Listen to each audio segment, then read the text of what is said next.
Hello hi guys.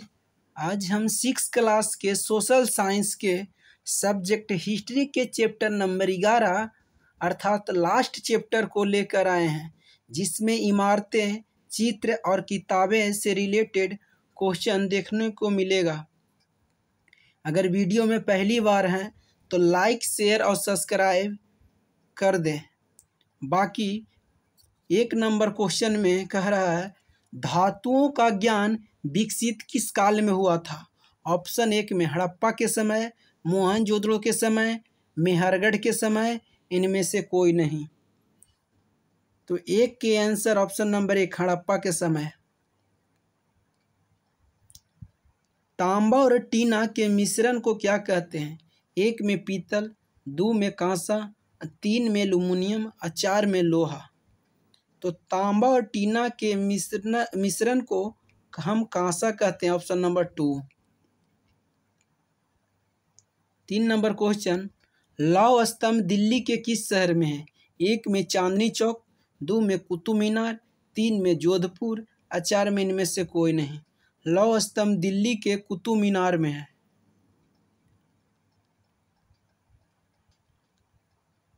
लौह स्तंभ की ऊंचाई कितने मीटर है? 1 में 8.2 मीटर, 2 में 7.2 मीटर और 3 में 2.60 मीटर और 4 में 6.2 मीटर। तो 3 के आंसर ऑप्शन नंबर 2 7.2 मीटर। लौह स्तंभ का वजन लगभग कितना टन है? 1 में 2 टन, 2 में 3 टन और 3 में 4 टन और 4 में 5 टन।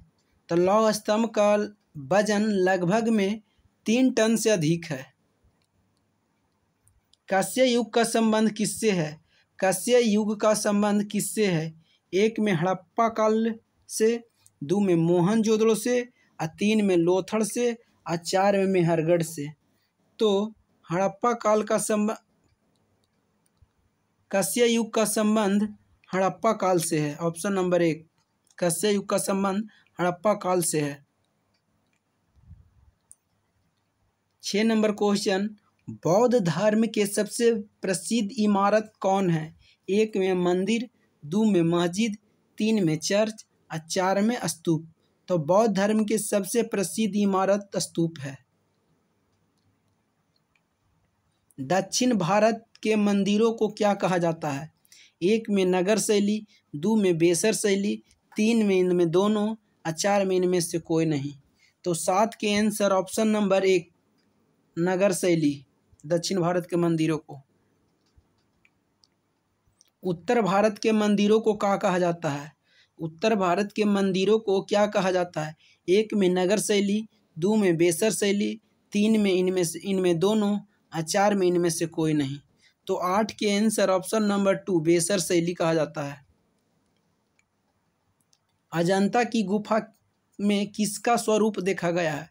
अजंता की गुफा में किसका स्वरूप देखा गया? 1 में कलाकार का, 2 में चित्रकारी का और 3 में इनमें दोनों और 4 में इनमें से कोई नहीं। तो 9 के आंसर ऑप्शन नंबर 2 चित्रकारी का स्वरूप देखा गया अजंता की गुफा में।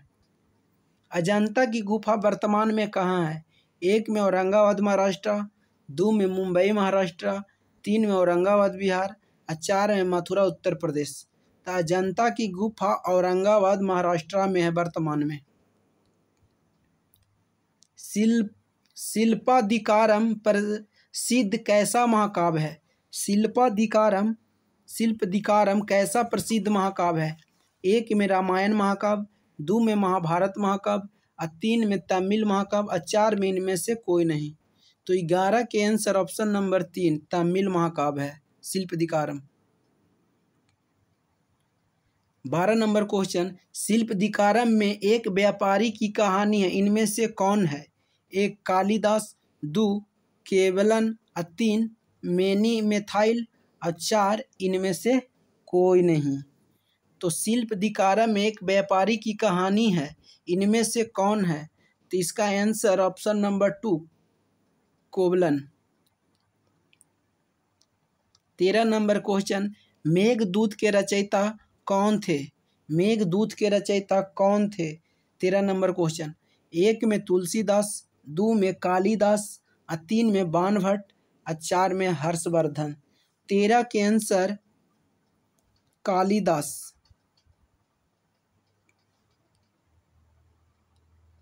14 नंबर क्वेश्चन, पुराण का शाब्दिक अर्थ क्या होता है?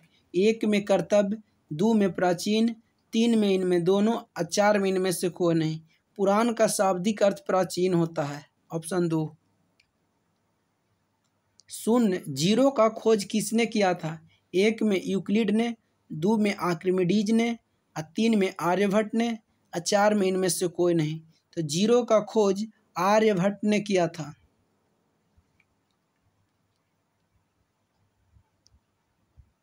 पृथ्वी सूर्य के चारों ओर चक्कर लगाता है, यह किस बुक में लिखा गया है?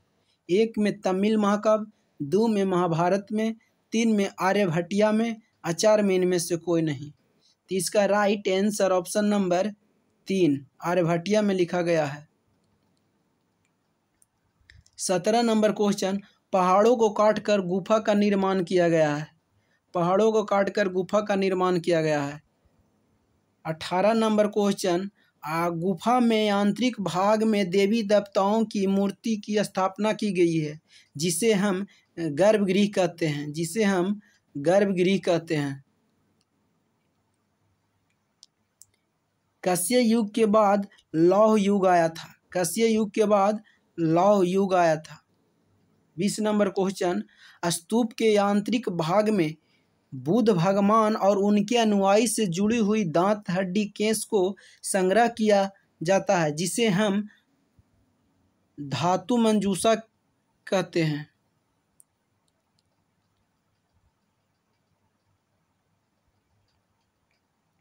21 नंबर क्वेश्चन, स्तूप के चारों तरफ एक वृत्ताकार पथ होता है, जिसे हम दक्षिणा पंथ कहते हैं।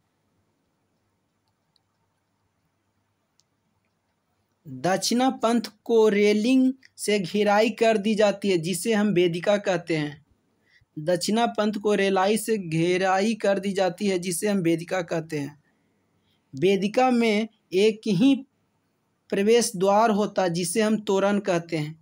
वेदिका में एक ही प्रवेश द्वार होता है, जिसे हम तोरण कहते हैं। आर्यभट्ट का संबंध तरेगना के मसौढ़ी पटना बिहार से है। आर्यभट्ट का संबंध तरेगना के मसौढ़ी पटना बिहार से संबंध है। वीडियो अच्छा लगा हो तो लाइक शेयर और सब्सक्राइब जरूर करें। बाकी ऑल द बेस्ट।